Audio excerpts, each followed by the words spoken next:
Gold trusted gold buyers మీరు తాకట్టు పెట్టిన బంగారాన్ని విడిపించి ఈ రోజు ఉన్న మార్కెట్ ధరకు కొనబడును. ఈ వారం మన గెస్ట్ కూకట్పల్లి కోర్టులో అత్యధిక కేసులు ఫైల్ చేసిన women advocate.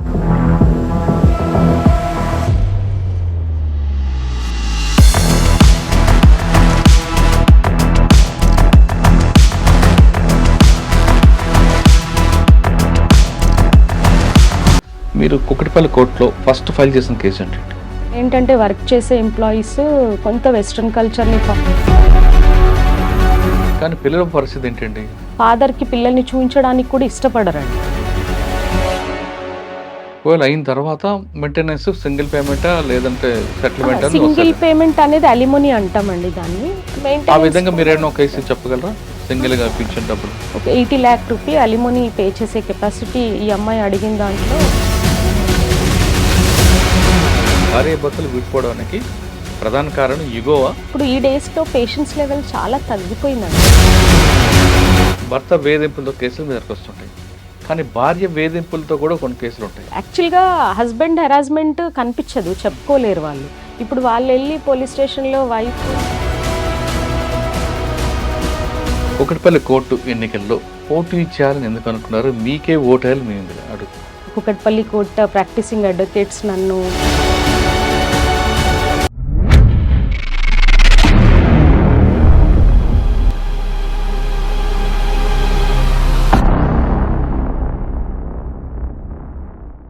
Welcome to lawyer సాబ్. ఈ వారం మన గెస్ట్ కూకట్పల్లి కోర్టులో అత్యధిక కేసులు ఫైల్ చేసిన ఉమెన్ అడ్వకేట్. పేరు కె కృష్ణవేణి గారు, అడ్వకేట్, కూకట్పల్లి. కృష్ణవేణి గారి దగ్గరికి ఎందుకు అన్ని కేసులు వస్తాయంటే బాధితుల పక్షాన్ని నిలబడతారని. ఒకవేళ డౌరీ కేసులైనా, లేదు అత్తగా కోడలు వేధించినా, కోడల్ని అత్త వేధించినా, అటువంటి కేసులు కృష్ణవేణి గారి దగ్గరికి వెళ్తే తొందరగా తమకు న్యాయం జరుగుతుందని చాలామంది భావిస్తారు. సాధారణంగా కొంతమంది అడ్వకేట్లు కేసు నమోదు చేసిన తర్వాత, కేసు ఫైల్ చేసిన తర్వాత వేరే వేరే కేసుల్లో బిజీగా ఉండడం వల్ల కొంచెం పక్కన వెళ్తారు. కానీ కృష్ణవేణి గారి దగ్గరికి ఒక కేసు వచ్చిందంటే ఆ ఫాలోఅప్ అనేది కంటిన్యూగా ఉంటుంది కాబట్టి తొందరగా ఆ కేసుల్లో న్యాయం వస్తుందని కొంతమంది భావిస్తారు. అది డైవర్స్ అవ్వచ్చు, లేదా ఇంకో వేరే అవ్వచ్చు. అటువంటి వ్యక్తిని మీకు పరిచయం చేస్తున్నాం.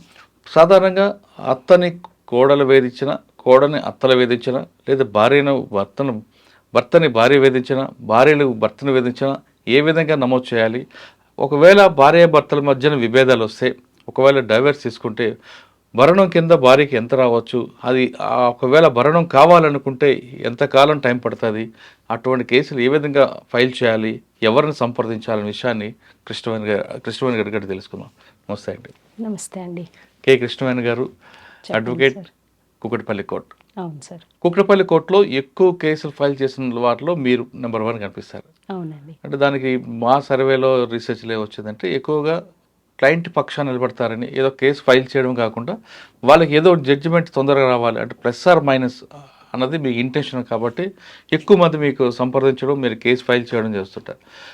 మీ దగ్గర వచ్చిన కేసులో అది డైవర్స్ అవ్వచ్చు, లేదా రీయూనియన్ అవ్వచ్చు, ఏదైనా సరే తొందరగా కంక్లూడ్ అవుతుంటుంది. ఆ విధంగా చేసిన కేసుల్లో మీకు బాగా గుర్తుండిపోయిన కేసు ఏంటి? ఒకవేళ భార్య భర్త వేధింపులు తట్టుకోలేక డైవర్స్ కావాలంటే ఏం చేయాలి? కొన్నిసార్లు భార్యలే భర్తలు వేధిస్తుంటారు, వాళ్ళు ఏం చేయాలి? అత్త వేధింపులు తట్టుకోలేక కోడలు ఏం చేయాలి? కోడలు వేధింపులు తట్టుకోలేక అత్త మామూలు ఏం చేయాలి? ఎలా పరిష్కారం అంటే కోర్టుకి వెళ్ళాలా, లేదా పోలీస్ స్టేషన్కి వెళ్ళాలా, ఏ విధంగా వెళ్ళాలి? దాంతోపాటు ఇప్పుడు జరగబోయే కూకట్పల్లి కోర్టు ఎన్నికల్లో పోటీ చేస్తున్నట్టు తెలుస్తుంది. మీ లక్ష్యం ఏంటి? మీకే ఎందుకు గెలిపించాలి కూకట్పల్లి కోర్టులో? ఈ ప్రశ్నకు సమాధానం చెప్పే ముందు కె కృష్ణవేణి గారు అడ్వకేట్ అవ్వడానికి బై ఛాన్సా, బై చాయిసా? బై ఛాన్స్ ఏం కాదండి. ఈ ప్రొఫెషన్ అంటే నాకు చాలా ఇష్టం, నేను ప్యాషన్ కూడా. చాయిసే, డెఫినెట్గా చాయిసే. అండ్ ఒక సర్వీస్ చేయాలి, సొసైటీకి సర్వీస్ అందించాలి. క్లయింట్స్ని కూడా అండి నా దగ్గరికి వస్తారు, డిస్ప్యూట్స్తో వస్తారు, మ్యారిటల్ డిస్ప్యూట్స్తో. నేను మ్యాక్సిమం టైం వాళ్ళది వింటాను. విని యాక్చువల్గా వాళ్ళకి ప్రాబ్లం తెలుసుకుంటాను, వాళ్ళకి ఏం కావాలో దాని అకార్డింగ్లీ నేను వర్క్ చేస్తాను, సొల్యూషన్ ఓరియంటెడ్గా నేను ఉంటాను. అండ్ వాళ్ళతో కంటిన్యూస్ ఫాలో అప్ అండి, వాళ్ళకి ఎక్కడ కూడా గ్యాప్ ఉండదు. వాళ్ళు ఏ ఇన్ఫర్మేషన్ కావాలన్నా ఐఎమ్ ఆల్వేస్ రీచబుల్. నేను ఎప్పుడు వాళ్ళకి రీచబుల్లో ఉంటాను. అండ్ ఏ డౌట్ వచ్చినా కూడా నేను అది క్లారిఫై చేయడానికి నేను రెడీగా ఉంటాను. అండ్ అన్నెసెసరీ అడ్జస్ట్మెంట్స్ కోర్టులో కూడా నేను అవాయిడ్ చేసి వాళ్ళకి ఆ టైం స్పాన్ ఎవరిది ఇప్పుడు వాళ్ళకైనా టైమే కోర్టు టైం కూడా వేస్ట్ చేయకుండా అడ్జస్ట్మెంట్స్ అన్నెసెసరీగా తీసుకోకుండా నేను కేసుని ముందుకు తీసుకెళ్తానండి. ఎస్, నేను వాళ్ళకి ఏం కావాలో తెలుసుకొని దాని పరంగా నేను వర్క్ చేస్తాను. ఓకే, మీరు ప్రొఫెషన్ గురించి వెళ్ళే ముందు ఒకసారి కామర్స్ బీకామ్ మీద చదివిన మీరు అవును సార్. లా వైపు ఎందుకు రావాలనుకున్నారు? ఎందుకు రావాలనుకున్నారు చెప్పే ముందు ఒకసారి మీ ఫ్యామిలీ బ్యాక్గ్రౌండ్, అమ్మా నాన్న ఈ ప్రొఫెషన్కి రావాలని ఒక ప్రధాన కారణం ఏముంది? మా parents we are from lower middle class family అండి. Parents not very educated family ఏం కాదు. దే ఆర్ బేసిక్గా మేము 6 మెంబర్స్ అండి, సిబ్లింగ్స్ అంతా. అండ్ నేను బీకామ్ చేసి ఆ తర్వాత ఎంబీఏ చేసి నాకు లా పట్ల కొంచెం ఇంట్రెస్ట్ ఉండి ప్యాషన్ ఉండి సర్వీస్ ఇవ్వాలి సొసైటీకి అంటే ఇదొకటే ఆప్షన్ అని నేను అనుకుని ఇందులోకి రావాల్సి ఉందండి. ఫ్యామిలీ బ్యాక్గ్రౌండ్, నేను వేరియస్ సెక్టార్స్లో ఈ ప్రాక్టీస్ చేయకముందు నేను వర్క్ చేశానండి. నేను అప్పట్లో సత్యం గ్రూప్ ఉండేది, సత్యం గ్రూప్కి వర్క్ చేశాను గ్రాడ్యుయేషన్ అయిన తర్వాత. ఆ తర్వాత బ్యాంకింగ్ సెక్టార్కి నేను ఆల్మోస్ట్ 8 years వర్క్ చేశాను. అండ్ ఆ తర్వాత లా చేసి ప్రాక్టీసింగ్ స్టార్ట్ చేసినానండి. మీ బ్యాచ్మేట్ ఏకే మహంతి గారు, ఆయనతో రిలేషన్ ఎలాగ ఉంది ఇప్పటికి? ఆ, వాళ్ళు ఎవరి ప్రొఫెషన్స్లో వాళ్ళు బిజీ అండి. ఎస్, అప్పుడు మీకు కూడా తెలుసు, మీరు షూట్ చేయడానికి వచ్చారనుకుంటాం. మా ఎగ్జామ్స్ అవుతున్నాయి అప్పుడు, లా ఎగ్జామ్స్. పడాల రామారెడ్డి కాలేజ్. మాకు అక్కడ సెంటర్ పడింది. హీ వాజ్ అన్ క్లాస్మేట్ అండి, డీజీపీ మొహంతి గారు. హీ వాజ్ పర్సూయింగ్ లా. అప్పుడు ఆయన ఎగ్జామ్స్ రాయడానికి వచ్చినప్పుడు తమరు షూట్ చేయడానికి వచ్చారు. ఓకే, మీరు మరి లా చేస్తూనే ఒకవైపు ఐసిఐసిఐ బ్యాంకులో కూడా జాబ్ చేసినట్లు ఉన్నారు. అంటే నేను స్పెషల్గా పర్మిషన్ తీసుకున్నానండి. మహాత్మా గాంధీ లా కాలేజ్ నుంచి నేను లా చేశాను. అప్పుడు ఐ వాజ్ వర్కింగ్, నేను బ్యాంకింగ్ సెక్టర్లో బ్యాంకింగ్ ఆపరేషన్స్లో వర్క్ చేస్తున్నాను. నాకు ఇది ప్యాషన్ ఉండి నేను కాలేజ్ నుంచి నేను స్పెషల్గా పర్మిషన్ రిక్వెస్ట్ పెట్టుకుని అత్యవసరం ఉన్న క్లాసెసే నేను నా జాబ్లో నేను లీవ్స్ తీసుకొని అటెండ్ అయ్యి అత్యవసరం ఉన్న క్లాసెస్ని అటెండ్ అవుతూ ఎగ్జామ్స్ రాసి లాని కంప్లీట్ చేసినానండి. సైమల్టేనియస్గా జరిగింది. ఆ తర్వాత లా కంప్లీట్ అవ్వకముందే నేను జాబ్ రిజైన్ చేశాను. ఒక 3-4 years బ్రేక్ వచ్చిందండి. నాకు ఫ్యామిలీ మా బాబు చిన్నగా ఉండి then I took break. Any female ఈ ఫేజ్ ఉంటుంది, బ్రేక్ అనేది ఏ ఉమెన్కైనా అది కామన్. ఆ తర్వాత నేను కోర్ ప్రాక్టీసింగ్లోకి వచ్చాను. కుకట్పల్లి కోర్టులో ప్రాక్టీస్ చేయడం స్టార్ట్ చేశాను. మీకు సీనియర్ ఎవరండి? నేను సెల్ఫ్ ప్రాక్టీసే చేశానండి. మోస్ట్లీ చేస్తూనే అన్నీ నేర్చుకోవడం జరిగింది చెప్పాలంటే. సాధారణంగా అడ్వకేట్ అవగానే 3 రకాలుగా ఆలోచిస్తారంట. ఒకరు కమర్షియల్గా, ఒకరు సర్వీస్ మోటో, ఇంకోటి ప్రొఫెషనల్గా. ఈ మూడిట్లో మీరు ఏది తీసుకున్నారు? సర్వీస్ మోటోనేనండి. నా ప్యాషన్ కూడా, నేను జాబ్ వదిలేసి I was earning good prior to this. నేను జాబ్ వదిలేసి సర్వీస్ మోటోతోనే నేను ఈ ప్రొఫెషన్లోకి వచ్చాను. ఇప్పుడు అన్ని రకాల క్లయింట్స్ ఉంటారండి. ఫీజెస్ ఇచ్చుకునే వాళ్ళు ఉంటారు, ఇచ్చుకోలేని వాళ్ళు ఉంటారు. అందరికీ నేను సర్వీస్ ఓరియంటెడ్గానే వర్క్ చేస్తానండి. ఎందుకంటే మా దగ్గరికి వచ్చే క్లయింట్స్ ప్రతి ఒక్కళ్ళు కూడా ఏదో ఒక ప్రాబ్లమ్స్తోనే మమ్మల్ని రీచ్ అవుతారు.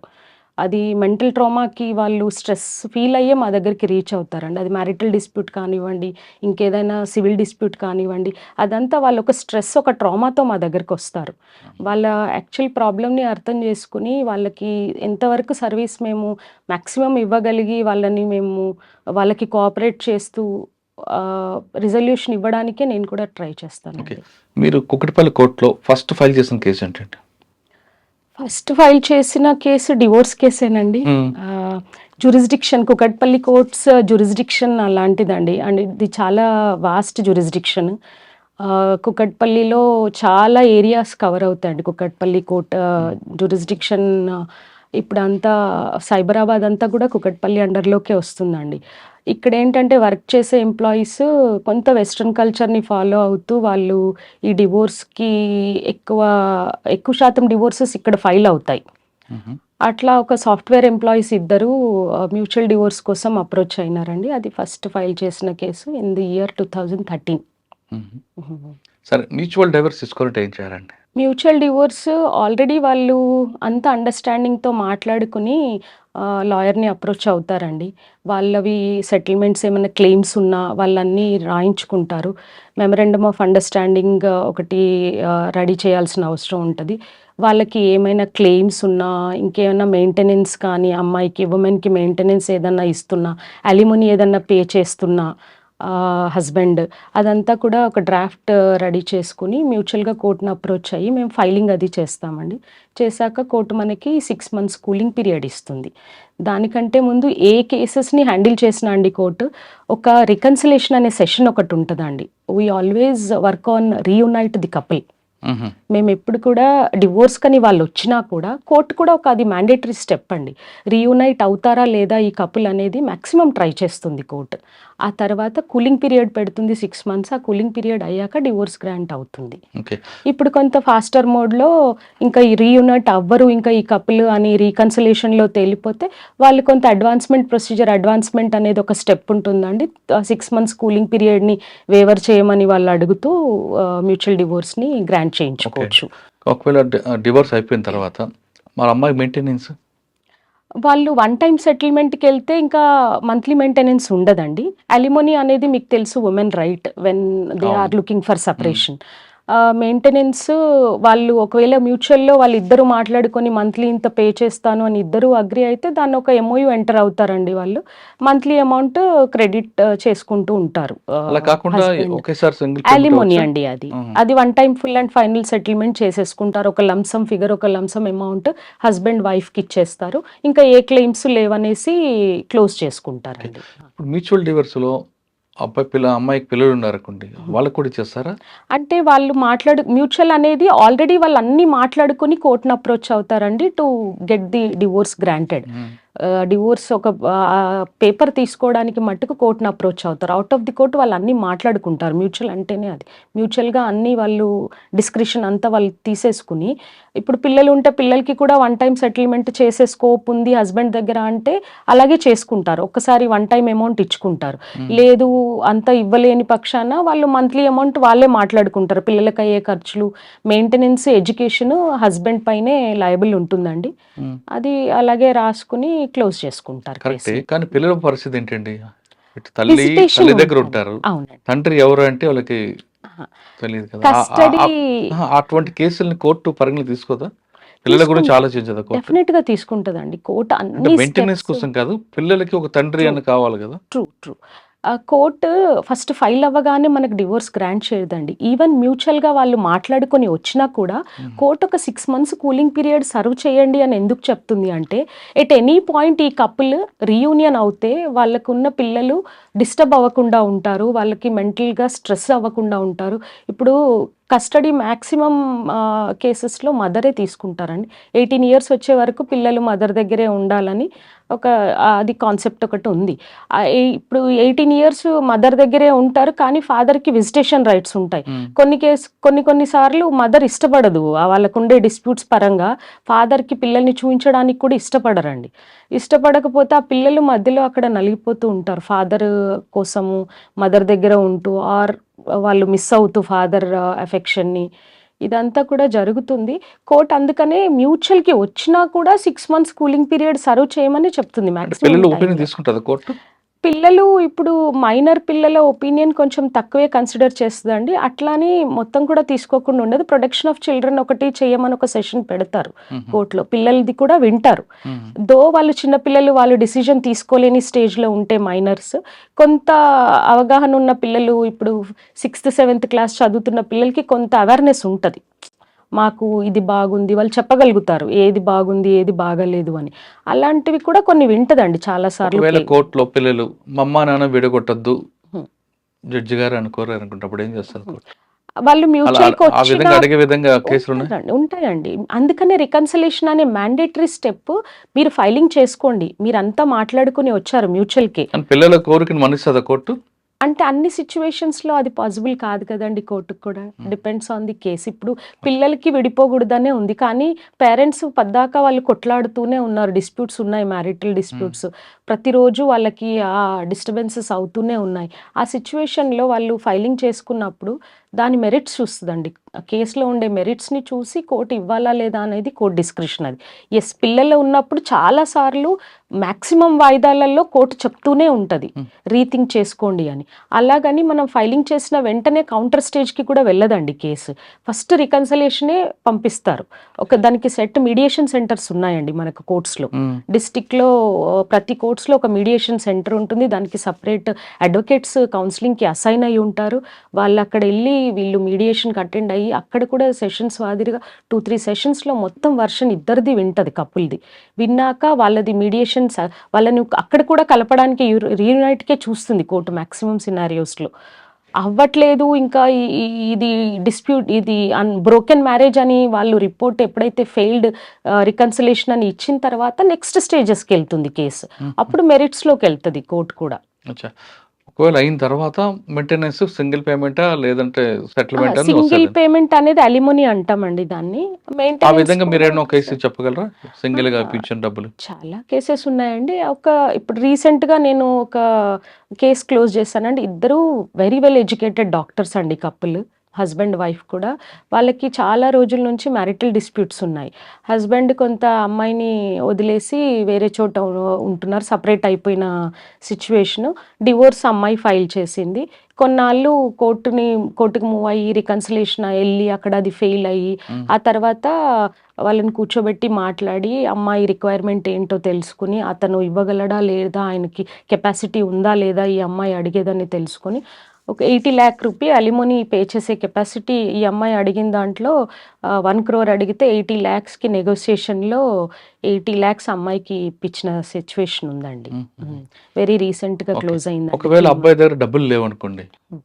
ఎవరి మీద ఆయనే ఇంకొక వ్యక్తి మీద డిపెండ్ అయ్యాడు. అప్పుడు ఏ విధంగా? అది కోర్ట్ డిస్క్రిషన్ అండి. ఇంకా అప్పుడు వాళ్ళది సెట్ అవ్వదండి. రికన్సిలేషన్ అనేది జరగదు అక్కడ. మనం నెగోషియేషన్ చేయలేం. ఇప్పుడు ఈ అమ్మాయి కోర్టులు అడుగుతుంది, అతని దగ్గర వైఫ్ కోర్టులు అడుగుతుంది, అతని దగ్గర కెపాసిటీ లేదనుకోండి. ఇచ్చే కెపాసిటీ లేకపోతే అప్పుడు కోర్ట్ డిస్క్రిషన్ తీసుకోవాలి. ఇద్దరిని వాళ్ళ అసెట్స్ అండ్ లయబిలిటీస్‌ని సబ్మిట్ చేయమంటది కోర్ట్. అంటే వాళ్ళ దగ్గర ఏమి అసెట్స్ ఉన్నాయి, ఎంత లయబిలిటీస్, వాళ్ళ స్టేటస్ ఏంటి, వాళ్ళ ఫినాన్షియల్ స్టేటస్ ఏంటి, అది చెక్ చేస్తుంది. ఇద్దరివి చెక్ చేస్తుంది. అప్పుడు ఉమెన్‌ది చెక్ చేస్తుంది, మెన్‌ది చెక్ చేస్తుంది. హస్బెండ్, వైఫ్ ఇద్దరివి అసెట్స్ అండ్ లయబిలిటీస్ చెక్ చేసి అది ఇంకా కోర్ట్ డిస్క్రిషన్ అండి. కోర్టే డిసిజన్ తీసుకుంటుంది ఎంత అలిమోని గ్రాంట్ చేయాలి ఉమెన్‌కి అని. ఒకవేళ అమ్మాయికి జాబ్ ఉందనుకోండి. అప్పుడు? జాబ్ ఉన్నా కూడా అలిమోని అనేది క్లెయిమ్ చేయొచ్చండి. అమ్మాయికి ఉండే రైట్ అది. మెయింటెనెన్స్ అప్లికేబుల్ కాదండి. వెన్ వుమెన్ ఈజ్ వర్కింగే కాదండి. Even if she is educated, maintenance అనేది అప్లికేబుల్ కాదు. ఎందుకు అనంటే she can able to create the source. Income సోర్స్‌ని తను క్రియేట్ చేసుకోగలుగుతది కాబట్టి ఎడ్యుకేటెడ్ వుమెన్‌కి కూడా ఇప్పుడు మెయింటెనెన్స్ గ్రాంట్ చేయట్లేదు కోర్ట్ మోస్ట్ ఆఫ్ ది కేసెస్‌లో. సో, మెయింటెనెన్స్ అనేది అప్పుడు రాకుండా అది డిస్మిస్ అయ్యే ఛాన్సెస్ ఉంటది. వుమెన్ వర్క్ చేస్తూ, అర్నింగ్ ఉండి, మంచి అమౌంట్ హస్బెండ్ కంటే ఎక్కువ ఎర్న్ చేస్తున్న అవును. వాళ్ళు కూడా కొంతమంది ఉన్నారు. ఊరికే కేస్ ఎయడానికి మెయింటెనెన్స్ ఏస్తారు. ఒక ప్రెషర్ క్రియేట్ చేయడానికి. అలాంటి కేసెస్‌లో కోర్టు చాలా సిన్సియర్‌గా జస్టిస్ పాస్ చేస్తదండి. కోర్ట్ ఇద్దరివి అసెట్స్ అండ్ లయబిలిటీస్ చూస్తది. ఇద్దరి ఫినాన్షియల్ స్టేటస్ చూస్తది. When she is working and when she is able to create source of income, maintenance dismiss అవుతదండి చాలా సినారియోస్‌లో. సాధారణంగా భార్యాభర్తల మధ్య విభేదాలు. భర్తని ఇంకా ఎక్కువ ఇబ్బంది పెట్టడానికి భర్తని అమ్మని, నాన్నని, ఆడపడుచు అందరిని ఇన్వాల్వ్‌మెంట్ చేస్తుంటారు. ఎందుకండి అది? యాక్చువల్‌గా అండి అది హెరాస్మెంట్ కేసు హ్మ్. చాలా సార్లు అది ఇప్పుడు ఈ మధ్య కూడా ఒక అంటే జడ్జ్‌మెంట్ కోర్ట్ వచ్చింది. కూడా యాక్సెప్ట్ చేస్తదా అలాగా? లేదండి. అదే అంటున్నాను. ఇప్పుడు ఎక్కడో అమెరికాలో ఉన్న ఆడపడుచు, ఆ శ్రీకాకుళంలో ఉన్న అత్తని వీళ్ళందరిని అందులో ఇన్వాల్వ్ చేస్తే అవును. అవును. అన్యాయం కదండీ అది. ట్రూ అండి. నేను మీకుండేదే కాదనట్లేదు. భర్తతో విభేదాలు. భర్తతో ఫైట్ చేయి తప్పేం అంటే కాదు. భర్తతో ఫైట్ చేయకుండా వీళ్ళేం చేస్తారంటే, నాకు పెళ్ళైన మొదలు డే 1 నుంచి ఇప్పటి వరకు అన్నీ గుర్తు తెచ్చుకుని, ఏమేం జరిగాయో అన్నీ అక్కడ ఎఫ్ఐఆర్ చేయడానికెళ్ళినప్పుడు కంప్లెయింట్‌లో అన్నీ ఫ్రేమ్ చేస్తారండి. పోలీస్ వాళ్ళు కూడా ఎళ్ళగానే ఎఫ్ఐఆర్ చెయ్యరండి. They understand. ఇప్పుడు చాలా సార్లు మీరంటుంది ఇప్పుడు 498 కేస్ గురించి, కొత్త సెక్షన్ ప్రకారం 85D. ఇప్పుడు భర్తతో డిస్ప్యూట్స్ ఉన్నాయి. భర్తనొక్కడినే నేను కేస్ పెడితే ఆయన నాకు దారిలో ఆ రాడానా? డిస్ప్యూట్ సాల్వ్ అవ్వదు. అతన్నొక్కడినే ఎందుకు తిప్పాలి నేను? ఫ్యామిలీ మెంబర్స్‌ని నేను ఇంప్లీడ్ చేస్తే గనక ఆయనకి ప్రెషర్ ఉంటది అనే ఆ సిచ్యువేషన్ లేదు అంటే నిజంగా బాధితులు కూడా ఉన్నారండి అట్లా ఉంటారు సిచ్యువేషన్ కాతో అనగానే కానీ ఎప్పుడో పెళ్ళైపోయి వెళ్ళిపోయిన ఆడపడుచు ఆడబిడ్డని ఎప్పుడో పేరెంట్స్ వాళ్ళతో ఉండరు అవును వాళ్ళు వేరే చోట వీళ్ళు న్యూట్రల్ ఫ్యామిలీగా ఇక్కడ ఉండి ఎక్కడో పేరెంట్స్ ఉండి Hmm. వాళ్ళని కూడా ఇన్వాల్వ్ చేస్తూ ఉంటారు అలాంటి సిచ్యువేషన్ ఎక్కడ రిస్ట్రిక్ట్ అవ్వాలండి ఇది వాళ్ళని ఇంప్లీట్ చేయకుండా పోలీస్ స్టేషన్కి ఎఫ్ఐఆర్ కోసం ఉమెన్ వెళ్ళినప్పుడు అక్కడ వాళ్ళు కూడా 3 కౌన్సిలింగ్ సెషన్స్ పెడతారండి పోలీస్ వాళ్ళకు మాక్సిమం ఆఫ్ 3 కౌన్సిలింగ్స్ చేస్తారు వర్షన్ వింటారు అసలు వాళ్ళది ఏమైనా ప్రమేయం ఉందా వీళ్ళ డిస్ప్యూట్స్కి రీజన్ వాళ్ళు ఏమైనా ఉన్నారా అనేది చెక్ చేసుకుంటారు ఈ అమ్మాయికి ఏమైనా నిజంగా వాళ్ళతో హెరాస్మెంట్ ఉందా అనేది వాళ్ళు ఆ కౌన్సిలింగ్లో వాళ్ళు డిసైడ్ చేసుకుని అప్పుడు ఎఫ్ఐఆర్లో వాళ్ళని పెట్టాలా లేదా అనేది పోలీస్ అక్కడ డిస్క్రిప్షన్ అవుతుందండి అక్కడే డిసైడ్ అయ్యి ఇంప్లీట్ చేస్తారు కానీ కొంతమంది అడ్వకేట్లు అత్తామామని ఇరికించాలని ఆ కంప్లైంట్ కూడా కుకింగ్ కంప్లైంట్ ఉంటుంది. అవును ఉంటుందండి కాదని చెప్పను అందుకే కదండి 498 కేసెస్ హెరాస్మెంట్ కేసెస్ అన్నీ కూడా మిస్యూజ్ అవుతున్నాయి అని కోర్ట్స్లో అంటున్నారు కూడా అంటే వెంటనే అరెస్ట్ అయితే ఉండకపోతే 41 నోటీస్ బట్ స్టిల్ ఇస్తున్నారు. ట్రామా ఉంటదండి ఇప్పుడు హస్బెండ్ కానీ కి పేరెంట్స్ ఎక్కడో ఉన్న వాళ్ళ సిబ్లింగ్స్ ఈయన మ్యారిటల్ లైఫ్ కోసం సఫర్ అవుతున్నారు అంటే డెఫినెట్ గా ఆయనకి ట్రామా లేకుండా ఎలా ఉంటదండి ఇప్పుడు వాళ్ళ లైఫ్స్ వాళ్ళకు ఉంటాయి ఆడబిడ్డ ఎప్పుడో పెళ్లిళ్ళు చేసుకుని వెళ్ళిపోతారు వాళ్ళ లైఫ్స్ వాళ్ళు ఏదో లీడ్ చేస్తూ ఉంటారు ఫోన్ వచ్చింది అనుకుంటే అది ప్రొసీజర్ అయితే కొంచెం అదే అండి ఆ ప్రొసీజర్ ని గో త్రూ అవ్వాలనే ఈ మిస్యూసేజ్ అనేది అవుతుంది లేని హెరాస్మెంట్ అంతా చూపిస్తున్నారు అనే పోలీస్ వాళ్ళు అది రిస్ట్రిక్ట్ చేయడానికి 3 కౌన్సిలింగ్ సెషన్స్ తీసుకున్న తర్వాత దే హ్యావ్ టు రిస్ట్రిక్ట్ అండి నిజంగా ఇది వ్యాలిడ్ కంప్లైంటా లేకపోతే కుక్డప్ కంప్లైంటా అని వాళ్ళు డిసైడ్ చేసి ఎఫ్ఐఆర్లో వాళ్ళని ఇంప్లీడ్ చేయాలా లేదా అనేది అక్కడ రిస్ట్రిక్ట్ చేసే ఛాన్సెస్ ఉందండి పోలీస్ వాళ్ళకి లేదు వాళ్ళు ఏమైనా అక్కడ మిస్లీడ్ అయిపోయి ఒకవేళ వాళ్ళు ఎఫ్ఐఆర్లో ఇంప్లీడ్ చేసినా కూడా మనకు క్వాష్ అనే ఒక ప్రొసీజర్ ఉందండి హైకోర్టులో పేరెంట్స్ కోసం మనం క్వాష్ వేసుకుని మరి రీజన్స్ అన్నీ చెప్తే కానీ ఎస్ మీరు అన్నట్టు ఈ ప్రొసీజర్ అంతా వాళ్ళు ఎందుకు గో త్రూ అవ్వాలి అని అంటే ఇంకా హస్బెండ్ వైఫ్ మన సిస్టమ్ లాలా ఫ్రేమ్ అయి ఉందండి ఇదంతా కూడా ఒకప్పుడు ఉమెన్ కి జరిగే ఇప్పుడు ఆ సినారియోస్ లేవండి ఎవరి లైఫ్స్ లో వాళ్ళు they are quite very busy అంత టైం కూడా ఉండట్లేదు ఉమెన్ హస్బెండ్ వైఫ్ కి వాళ్ళు న్యూట్రల్ ఫ్యామిలీస్ అయిపోయాయి వీళ్ళ పేరెంట్స్ ఎక్కడో ఉంటున్నారు సో ఆ వీళ్ళని వాళ్ళు వచ్చి బాధించే అంత సిచ్యువేషన్స్ ఇప్పుడు ఉండట్లేదు ఈ సిస్టమ్ అంతా ఈ లా అంతా అప్పట్లో ఉమెన్ కి జరిగే హెరాస్మెంట్ ని దృష్టిలో పెట్టుకుని ఫ్రేమ్ చేసింది అవుతుందండి అమెండ్మెంట్స్ కూడా కావాలని చాలా మనం చేస్తూ ఉన్నాం దాని మీద వర్కౌట్ మేబీ థింగ్స్ అప్పుడు ఇంతకుముందు ఈ కేసెస్లో హెరాస్మెంట్ కేసెస్లో ఎంతమంది నేమ్స్ ఉంటే అంతమందిని అరెస్ట్ చేసేవాళ్ళు యాజ్ డే బై డే అది ఇంప్రూవ్ అవుతూ వచ్చి ఇప్పుడు కంప్లీట్ అరెస్ట్లే లేవండి ఫ్యామిలీ మ్యాటర్స్లో 0 అరెస్ట్ లేవు వాళ్ళు ఎఫ్ఐఆర్ చేయాలి పోలీస్ వాళ్ళు కూడా they have to submit to the court ఇంకా కోర్టు డిస్క్రిప్షన్ తీసుకుంటుంది వెదర్ అది అంటే కోర్టులో 41 నోటీస్ ఇస్తారు వీళ్ళు పోలీస్ స్టేషన్ లోనే ఇస్తారు పంపిస్తారు కానీ కోర్టులో చార్జ్ షీట్ వేస్తారు కోర్టు డెసిషన్ తీసుకుంటుంది అంతేగాని అరెస్ట్ ఉండదు అరెస్ట్ అసలు 0 అరెస్ట్ అండి అది వీళ్ళు 41 నోటీస్ అంటేనే అది టు కోఆపరేట్ ఇన్వెస్టిగేషన్ కి కోఆపరేట్ చేయాలి అక్యూజ్డ్ అనేసి ఆ 41 నోటీసే అది కదండి పోలీస్ వాళ్ళు ఒకవేళ కోఆపరేట్ చేయకపోతే అది ఆ బెయిల్ 41 నోటీస్ ఏదైతే ఇస్తారో స్టేషన్ బెయిల్ ఏదైతే ఇస్తారో ఆ బెయిల్ ని క్యాన్సిల్ చేసే సోర్స్ వాళ్ళకు ఉంటది కదండి నాట్ కోఆపరేటింగ్ ఫర్ ఇన్వెస్టిగేషన్ అని వాళ్ళు అప్పుడు రిమాండ్ కి తీసుకునే ఛాన్సెస్ ఉంటుంది కానీ మాక్సిమం టైమ్స్ లో కోఆపరేషన్ చేస్తారండి వాళ్ళు ఫోన్ రీచబుల్లో ఉంటారు వాళ్ళు ఛార్జ్ షీట్ ఫైల్ చేసిన తర్వాత పోలీస్ ఇక్కడ కోర్టులో కేసు స్టార్ట్ అవుతుంది సిసి నంబర్ జనరేట్ అయ్యి దెన్ కేసు స్టార్ట్ అవుతుందండి అప్పుడు మెరిట్స్ చూస్తుంది మీరు మరణం ఇప్పించిన కేసు ఒకటి చెప్పారు కేసు స్టడీ అదే విధంగా రీయూనియన్ అనే కేసు ఒకటి చెప్పండి చాలా మ్యారిటల్ డిస్ప్యూట్స్తో ఒక 4 years బ్యాక్ అండి 2020లో ఫైలింగ్ అయిన కేసు అండి 2 ఆడపిల్లలు and they are very moderate family నుంచి చాలా డీసెంట్ ఫ్యామిలీ నుంచి 2 హైలీ ఎడ్యుకేటెడ్ సాఫ్ట్వేర్ ఎంప్లాయీస్ పిల్లలు 5th క్లాస్ ఒక అమ్మాయి ఇప్పుడు నేను కేసు వేసినప్పుడు షీ వాజ్ 1st క్లాస్ 2 అమ్మాయిలు ఉమెన్కి చాలా ఇన్లాస్తో హస్బెండ్తో హెరాస్మెంట్ ఉంది అని సపరేట్ అయిపోయింది 4 years బ్యాక్ సపరేట్ అయిపోయి హైదరాబాద్కి వచ్చి బెంగళూరు నుంచి ఇక్కడ వాళ్ళు కేసు ఫైల్ చేసుకున్నారు 4 ఇయర్స్ కూడా రన్ అవుతూనే ఉందండి. వేరియస్ కేసెస్ ఏసుకున్నారు. అమ్మాయి డివోర్స్ కేస్ ఏసింది, 498 కేస్ ఏసింది, మెయింటెనెన్స్ కేస్ ఏసింది పిల్లలకి. ఫాదర్ వచ్చి కస్టడీ ఆఫ్ చిల్డ్రన్ ఏసుకున్నారు.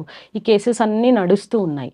ఒక పాయింట్‌లో అండి ఈ 3 ఇయర్స్ నుంచి రన్ అవుతున్న కేసెస్ ఆహ్, రికన్సైల్ చేస్తూ వాళ్ళకి చెప్తూ దే రియలైజ్డ్ ఇట్‌కి పిల్లలకి ఇద్దరు పేరెంట్స్ కావాలి అని వాళ్ళు కూడా రియలైజ్ అయ్యి, మేము ఆ రికన్సిలియేషన్ కంటిన్యూస్‌గా కాన్స్టాంట్‌గా నేను చేస్తూ వాళ్ళకి అర్థం చేపిస్తూ ఉన్నాక రీసెంట్‌గా వాళ్ళు కలిసి ఉండడానికి వాళ్ళు రీసెంట్‌గా ఒప్పుకొని రియూనియన్ అయినారండి.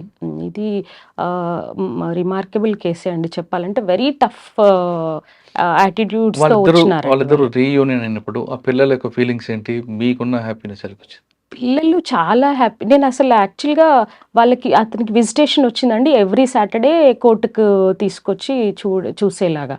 అతను ఆ సాటర్‌డే పిల్లల దగ్గరికొచ్చినప్పుడు నేను కూడా he is not my client, ఆయన అదర్ సైడ్ అయినా కూడా ఒక యాజ్ ఎ హ్యూమన్ మనకు తెలుస్తుంది గదండీ! ఇప్పుడు ఆయన ఆ పిల్లల్ని చూసిన తర్వాత ఆయన హ్యాపీనెస్ కానియండి, పిల్లలకి కూడా ఫాదర్ అంటే ఆడపిల్లలకి అవును. ఇంకా ఎఫెక్షనేట్‌గా ఉంటారు. అవును. వీళ్ళిద్దరి డిస్ప్యూట్స్ మధ్యలో వాళ్ళు నలుగుతున్నారు అండ్ వాళ్ళు ఎడ్యుకేటెడ్. హ్మ్. అండ్ వాళ్ళని అర్థం చేపిచ్చడానికి, వాళ్ళకి అండర్‌స్టాండ్ చేపిచ్చడానికి it took 3 years for me. Hmm. ఆ తర్వాత ఇప్పుడు రికన్సైల్ అయ్యి they are leading life happily అండి. అండ్ ఇట్ రియల్లీ అది చాలా మాకు కూడా హ్యాపీనెస్ ఇస్తుంది. మేము మాది ప్రొఫెషన్ అయినా కూడా వి వర్క్ ఫర్ ఒక కపుల్ విడిపోవాలని మేము కూడా అవును. చూడమండి. అవును. రీయూనైట్‌కే చూస్తాం. హ్మ్. మాక్సిమం సిట్యుయేషన్స్‌లో రీయూనైట్ చేయడానికే ట్రై చేస్తాను నేను కేస్ ఫైలింగ్‌కి ముందు. హ్మ్. ఇంకా అది ఔట్ ఆఫ్ ది రీచ్ ఇంకా అవ్వట్లేదు వీళ్ళు కేసు ఫైల్ చేయాల్సిందే అన్నప్పుడే డివోర్స్ కేస్ ఫైల్ చేస్తాను. అదర్‌వైజ్ మాక్సిమం నా దగ్గరే నేను రికన్సైల్ చేయడానికి ట్రై చేస్తాను. సాధారణంగా మీ దగ్గరకొచ్చిన కేసుల్లో 2 పక్షాల వాదనలు వింటారు మీరు. అవునండి. అంటే ఆయన మీ దగ్గర రాడనుకోండి. ఫస్ట్ రారు. అమ్మాయి వస్తారు. ఆ! కానీ ఫోన్‌లో మీకు చెప్తాడా? మీ క్లయింట్ అలా చెప్పిందా? ఇలా చెప్పిందా? ఫోన్‌లో గాదండి. కోర్ట్‌కొస్తారు గదా! ఆ! వాళ్ళు ఫైలింగ్ చేసిన కోర్ట్‌కి రాకముందు ఫస్ట్ మీరు మాట్లాడినప్పుడు వింటాను. కొంచెం వాళ్ళ హ్మ్. యాటిట్యూడ్ మీకు అర్థమైపోద్ది. ఆ! కోర్ట్‌లోకొచ్చాక, బోన్‌లోకొచ్చాక ఇంక సినిమా అంతా అర్థమవుతది. అవునండి. అంటే ఇక్కడ అబ్బాయి వైపు తప్పు అనిపిస్తదా? అమ్మాయి వైపు తప్పు అనిపిస్తుంటదా? నేను ఇద్దరికి అంటే చాలా నేను కేసెస్ జనరల్‌గా చెప్పండి అమ్మాయికి అంతే. చేశాను. చాలా మీరు క్లయింట్స్ నాకు చేస్తుంటారు. భార్యాభర్తలు విడిపోవడానికి ప్రధాన కారణం ఇగోవా? ఇగో ఫీలింగేనా? ఇంకా వేరే ఉంటాయా? మిస్‌అండర్‌స్టాండింగ్సే అండి. ఇప్పుడు ఈ డేస్‌లో పేషెన్స్ లెవెల్ చాలా తగ్గిపోయిందండి జనాలకి గూడా. వాళ్ళు మేబీ ఇద్దరు కపుల్ కూడా వర్కింగ్ కపుల్ అవ్వడం వల్ల వాళ్ళకు జాబ్ రీత్యా ఉండే స్ట్రెస్సో మరి వాళ్ళకి ట్రామానో తెలీదు. దానివల్ల వాళ్ళకి ఇద్దరికీ పేషెన్స్ లెవెల్స్ తగ్గిపోయి వాళ్ళ మిస్‌అండర్‌స్టాండింగ్‌ని వాళ్ళు చాలా హెరాస్మెంట్ కిందకి తీసుకొని వాళ్ళు విడిపోయే అంత సిట్యుయేషన్స్ క్రియేట్ చేసేసుకుంటున్నారు. డిస్ప్యూట్స్ పెట్టుకుని. దీనికి కారణం ఏమనుకోవచ్చు? అంటే ఇద్దరు వర్కింగ్ మేమిద్దరం అయిన జాబ్ చేస్తున్నాం. ఆ నాకు ఈగోస్ తక్కువేంటనా? ఉంటాయండి. డెఫినిట్‌గా సెల్ఫ్ రెస్పెక్ట్ ఇద్దరికీ స ఈక్వల్‌గా ఉన్నప్పుడు ఆ డిస్ప్యూట్స్ ఒస్తాయి. ఒకరు అట్లా ఉండి కొంచెం తగ్గే పేషెన్స్‌తో కొంచెం మనం గూడా కన్సిడర్ చేసుకొని చిన్న చిన్న డిస్ప్యూట్స్ అని కొన్ని ఇగ్నోర్ చేసుకుంటూ వెళ్తేనే కాపురాలు నిలబడతాయండి హ్మ్. చెప్పాలంటే. ఇప్పుడు ఇద్దరు నేను వర్కింగు, నాకు స్ట్రెస్ ఉంది, నువ్వు ఇద్దరికీ స్ట్రెస్ ఉండి ఇద్దరు చిన్న చిన్న వాటిని అవి పెద్దగా తీసేసుకుంటేనే గదా కానీ డిస్ప్యూట్స్ పెళ్ళైన ఒస్తాయి. కొత్తల్లోనే స్టార్ట్ అవుతున్నాయి కదండీ! కనీసం ఒక వాళ్ళకి 3 నెలల తర్వాతైనా అర్థం ఉంది గాని. ట్రూ అండి. ఇప్పుడు ఇద్దరు ఎడ్యుకేటెడ్, ఇద్దరు వర్కింగ్ అవ్వడం వల్ల వీళ్ళంతా కార్పొరేట్ ఎంప్లాయీసో లేకపోతే ఎక్కడో వర్క్ స్ట్రెస్ అంతా కూడా వాళ్ళ ఇంటికి క్యారీ చేయడం వల్ల ఆ రిలేషన్స్ అక్కడ అంటే వాళ్ళని వర్క్ ఫ్రమ్ హోమ్ వల్ల ఇవన్నీ వస్తున్నాయంటారా? వర్క్ ఫ్రమ్ హోమ్ అట్లా ఏమి ఉండదండి. వర్క్ ఫ్రమ్ హోమ్ ఉన్నంత మాత్రాన ఇద్దరు అఫెక్షనేట్‌గా ఉండకూడదని ఏం లేదు. హ్మ్. వాళ్ళకి ఇప్పుడు బిఫోర్ మ్యారేజ్ ఇప్పుడు అప్పుడులాగా లేదండి. గ్రో అప్ గూడా పిల్లలది. పేరెంట్స్ ఇదివరకు అన్నీ చెప్పేవాళ్ళు. ఇలా ఉండాలి, ఇంత పేషెన్స్ ఉండాలి, అమ్మాయికి ఇలా ఉండాలి, హస్బెండ్‌కి గూడా నువ్వు ఇన్ని రెస్పాన్సిబిలిటీస్ తీసుకోవాలి అని నేర్పిచ్చేవాళ్ళు. ఇప్పుడు ఆ నేర్పిచ్చడం ఎక్కడ తగ్గిపోయిందండి. హ్మ్. ఓకే. ఇప్పుడు ఇంకా ఏంటంటే పేరెంట్స్ ఇన్వాల్వ్‌మెంట్ గూడా ఎక్కువైపోయింది వీళ్ళ లైఫ్స్‌లో. హుహు. చిన్న విషయం కూడా వాళ్ళకి కమ్యూనికేట్ చేయడం ఇప్పుడు వీళ్ళేమో పెద్ద పెద్ద జాబ్స్ చేసి ఎంతో టీమ్‌ని హ్యాండిల్ చేస్తూ ఉంటారు ఆఫీసెస్‌లో. హ్మ్. కానీ ఇంట్లోకొచ్చేసరికి చిన్న విషయం కాగానే ఫోన్‌లు చేసేసుకుంటారు పేరెంట్స్‌కి. హ్మ్. పేరెంట్స్ ఇన్వాల్వ్‌మెంట్ అమ్మాయికి మా అమ్మాయిని ఇలా అంటారా అని వాళ్ళ ఇన్వాల్వ్‌మెంట్ ఎక్కువయ్యి అది రప్చర్ అయిపోతుంది. చాలా సిట్యుయేషన్స్ వీళ్ళు హ్యాండిల్ చేయగలరు. కానీ వీళ్ళకుండే ఇంపేషెన్స్ అండ్ వీళ్ళకుండే స్ట్రెస్ వల్ల అదంతా పర్సనల్ లైఫ్‌లోకి తీసుకొని వచ్చి వాళ్ళు హ్యాండిల్ చేయలేకపోతున్నారు. దానివల్ల ఈ విభేదాలు, ఈగోస్, మిస్‌అండర్‌స్టాండింగ్స్ డివోర్స్ వరకి దారితీస్తుందండి. అంటే పర్సనల్ లైఫ్‌ని ప్రొఫెషనల్‌లో కలపకూడదు. పర్సనల్‌లో ఇప్పుడు కలపకూడదు. ఆఫీస్‌లో ఉండే స్ట్రెస్ అంతా ఇంటికి క్యారీ చేస్తే అది ఎలా అండి? వాళ్ళు హ్యాపీగా ఉండగలుగుతారు ఇంట్లో? ఓకే. మీ దగ్గర నుంచి కేసుల్లో భర్త వేధింపులతో కేసులు మీ దగ్గరకొస్తుంటాయి. కానీ భార్య వేధింపులతో కూడా కొన్ని కేసులుంటాయి. అవునండి. అటువంటి కేసులు వస్తుంటాయా? చాలా ఆ! వస్తుంటాయండి. హస్బెండ్ పక్షాన డెఫినిట్‌గా నిలబడతామండి. అప్పుడు అంటే వాళ్ళు ఎలాగ అప్రోచ్ అవ్వాలి కోర్ట్‌కి గాని, పోలీస్ సేమ్ స్టేషన్ గాని? అండి. ఇప్పుడు వాళ్ళకి హస్బెండ్‌కి చాలా లిమిటెడ్ స్కోప్స్ ఉందండి లాలో. మీకు కూడా తెలుసు. మనకు ఇండియన్ లా సిస్టమ్ కొంత వుమెన్ బయాస్డ్ సిస్టమ్. అమ్మాయికే ఎక్కువ కేసెస్ అవును. వేసుకునే స్కోప్స్ ఉండే సిస్టమ్ ఇది. ఇప్పుడు యాక్చువల్‌గా హస్బెండ్ హెరాస్మెంట్ కనిపించదు. చెప్పుకోలేరు వాళ్ళు. ఇప్పుడు వాళ్ళెళ్లి పోలీస్ స్టేషన్‌లో వైఫ్ నన్ను హెరాస్ చేస్తుందంటే there is no provision to file a case hmm. Wife పైన. అదే వైఫ్ ఎళ్లి చేస్తే మీకు తెలుసు వెంటనే కంప్లెయింట్. ఆ అవును. కంప్లెయింట్ ఎఫ్ఐఆర్ రైజ్ అయిపోతది. ఇప్పుడు హస్బెండ్ ఏం చేస్తాడు? ఇంక వేరే స్కోప్స్ లేవు. ఒకటి అల్టిమేట్‌గా ఇంకా నాకు ఈ రిలేషన్ అవ్వదు. నేను ఇందులో ఉండలేను. ఈ డిస్ప్యూట్స్‌తో నేను ఉండలేను అన్నప్పుడు హస్బెండ్‌కి ఉండే స్కోప్ ఒకటి డివోర్సే. అంతేగాని మీరు చెప్తున్న డివోర్స్ కోసం కాకుండా భార్య, ఆమె బంధువులు భర్తను తీసుకొచ్చి బాగా కొడతారు. హ్మ్. కొట్టే విషయం బయటకి చెప్పుకుంటే పరువు పోతది. అవును. కానీ ఆ దెబ్బలు తట్టుకోలేడు. మరి ఆయన ఏ విధంగా కోర్ట్‌కి వెళ్ళాలి? పోలీస్ స్టేషన్‌కి వెళ్ళాలా? పోలీస్ స్టేషన్‌కి డెఫినిట్‌గా వెళ్ళాలండి. అప్పుడు అది కానీ కొట్టుడు అత్తవారి చేతిలో కేసు. దెబ్బలు తిన్నామంటే పరువు పోతది కదా! పోతది గానీ, ఇంక వేరే స్కోప్ ఉందా అండి?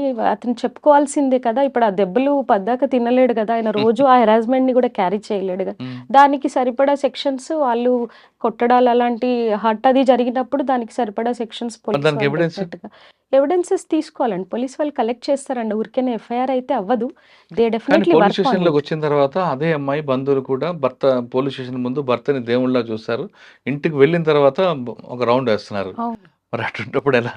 అట్లాంటప్పుడు ఇంకా అది జస్టిఫై చేయడానికి కోర్ట్‌లో ఆ మెరిట్స్ అనేవి క్యారీ అవుతాయండి. ఆ కేసంతా ప్రొసీడింగ్స్ జరుగుతాయి. ఓకే. అసలు ఏది నిజము, ఏది అబద్ధం అనేది కోర్ట్‌లోనే కదండీ ఓకే. తేలుతుంది. కోడలు వేధింపులు తట్టుకోలేక అత్తామామ నలిగిపోతుంటారు. అవునండి. బయటకొస్తే పరువు పోతది.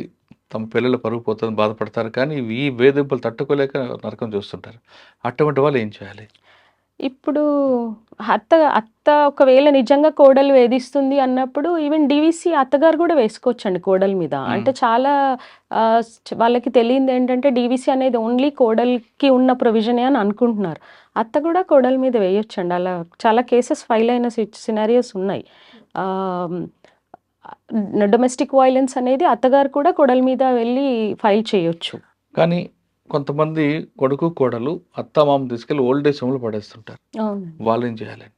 వాళ్ళకిష్టం లేదు కోడళ్ళ మధ్య, కొడుకుల మధ్య ఉండాలనుకుంటారు. కానీ వీలుంటే మాకు ఇబ్బందని తీసుకెళ్ళి ఓల్డ్ ఏజ్ హోమ్‌లో ఏస్తారు. హ్మ్. వాళ్ళు కూడా వేసుకోవచ్చా? వేసుకోవచ్చండి. వాళ్ళు కూడా పేరెంటల్ యాక్ట్ ఉంది. ఇప్పుడు వాళ్ళ ఆస్తులు రాయించుకొని వాళ్ళని తీసుకొనెళ్ళి ఓల్డ్ ఏజ్ హోమ్‌లో ఏస్తే పేరెంటల్ యాక్ట్ అనేది ఒక ప్రొవిజన్ ఉందండి. వాళ్ళు వీళ్ళ మీద వేసుకోవచ్చు. వీళ్ళు మెయింటెనెన్స్ కూడా కొడుకు దగ్గర నుంచి వాళ్ళు గ్రాంట్ చేయించుకోవచ్చు. ఈ ఫిజిబిలిటీ ఉందండి పేరెంట్స్‌కి కూడా. ఒకవేళ అప్పటికి ఆస్తి రాయించుకున్న తర్వాత తీసుకెళ్ళి ఓల్డ్ హోమ్‌లో వేశారనుకోండి. హ్మ్. వేసిన తర్వాత నా కొడుకు నేనిచ్చిన ఆస్తిని తీసుకున్నాడని, నా నా ఆస్తి నాకు రిటర్న్ కావాలని వేసుకోవచ్చా? వేసుకోవచ్చండి. గిఫ్ట్ చేసుకుంటారు గదా! గిఫ్ట్ డీడ్ రాయించుకుంటారు అది పేరెంట్స్‌తో. క్యాన్సిల్ చేసుకోవచ్చా? క్యాన్సిలేషన్ ఆఫ్ గిఫ్ట్ డీడ్ చేసుకోవచ్చండి పేరెంట్స్‌ని. అసలు సీనియర్ సిటిజన్స్ కోర్ట్‌కి అప్రోచ్ అవుతున్నప్పుడు జడ్జెస్ కానివ్వండి, చాలా అసలు వాళ్ళకి ప్రయారిటైజ్‌గా ఆ కేసెస్‌ని డీల్ చేస్తారు. ఇంకా కొంచెం ఎక్కువ కాషియస్‌గా డీల్ చేస్తారు ఓకే. జడ్జెస్ కూడా. అదే. సరే అత్తామామలు, ఆడపడుచులు కోడలికి భేదం ఉంటాయి ఎక్కువ. హ్మ్. వాళ్ళేం చేయాలండి ఇప్పుడు? వాళ్ళకి డెఫినిట్‌గా ఇప్పుడు మీరు అంటున్నట్టు హెరాస్మెంట్ కేస్ పోలీస్ స్టేషన్‌కెళ్ళొచ్చండి. హ్మ్. డొమెస్టిక్ వయలెన్స్ కేసు ప్రొటెక్షన్ సెల్‌కి వెళ్లి వేసుకోవచ్చు.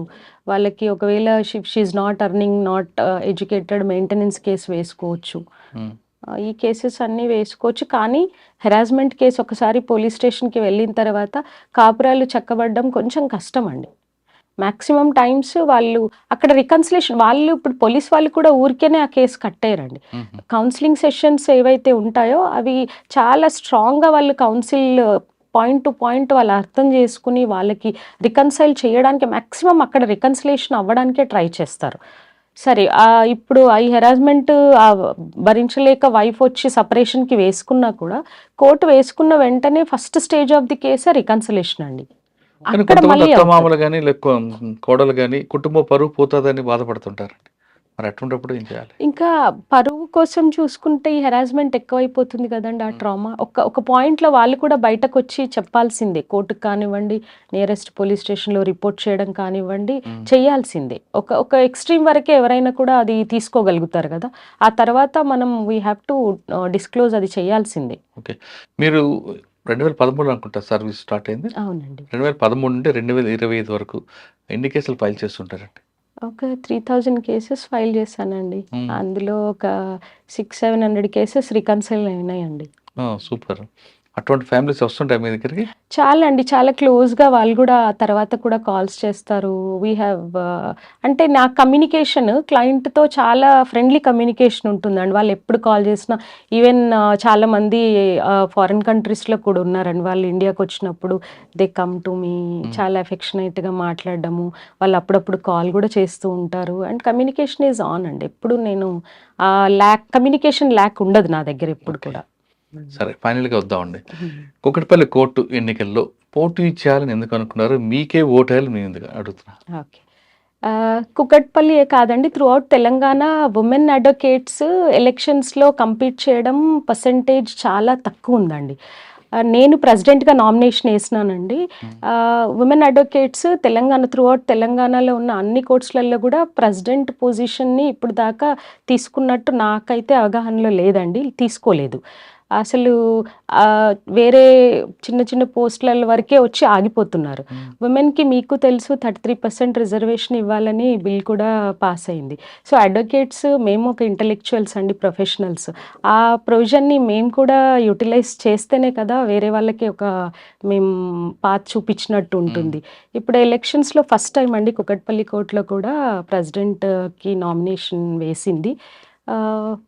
యెస్. అది కొత్త బిల్డింగ్ అండి. కూకట్పల్లి కోర్ట్‌కి గ్రాంట్ అయిన కొత్త బిల్డింగ్‌లో అడ్వకేట్స్‌కి సర్వీస్ ఇచ్చేది. చాలా పెండింగ్ వర్క్స్ ఉన్నాయి. ఇంకా అడ్వకేట్స్‌కి ఎన్నో రకాలుగా సర్వీసెస్ పెండింగ్ ఉన్నాయండి. అవన్నీ నేను అడ్వకేట్స్ వెల్‌ఫేర్‌ని దృష్టిలో పెట్టుకొని ఇంకా చేయాలనుకుంటున్నాను బెటర్‌మెంట్. నాకు ఓటేసి ఒకవేళ కూకట్పల్లి కోర్ట్ ప్రాక్టీసింగ్ అడ్వకేట్స్ నన్ను ఆ పొజిషన్‌లో పెడితే డెఫినిట్‌గా వాళ్ళ వెల్‌ఫేర్ గురించే ఆలోచిస్తానండి. And that is paramount. ఇంకా దానికంటే వేరేదేం లేదండి. ఓకే. సార్, ఫైనల్‌గా చెప్పండి. ఈ డిపార్ట్మెంట్‌లోకి వచ్చే వాళ్ళకి కొంతమంది అమ్మాయిలు రావాలనుకుంటే వాళ్ళకి మీరు ఇచ్చే మెసేజ్ ఏంటి? ఇంకో క్వెషన్ ఏంటంటే, ఒకవైపు ప్రొఫెషనల్, ఒక పర్సనల్ లైఫ్, ఈ 2 ఎక్కడ డిస్టర్బెన్స్ లేకుండా మీరు నడుపుతున్నారా? అవునండి. ఎందుకంటే మీ కోర్టు బ్యాలెన్స్. మీకు ట్రూ. దీనికి క్లయింట్లందరికీ ఎప్పుడొస్తారో తెలీదు. అవును. నైట్ కూడా కొంచెం డిస్కషన్ ఫైల్స్ మాట్లాడుతూ ఉంటది. ఎర్లీ మార్నింగ్‌లో ఉంటది. పర్సనల్ లైఫ్ ఎక్కడ డిస్టర్బ్ అవ్వట్లేదా?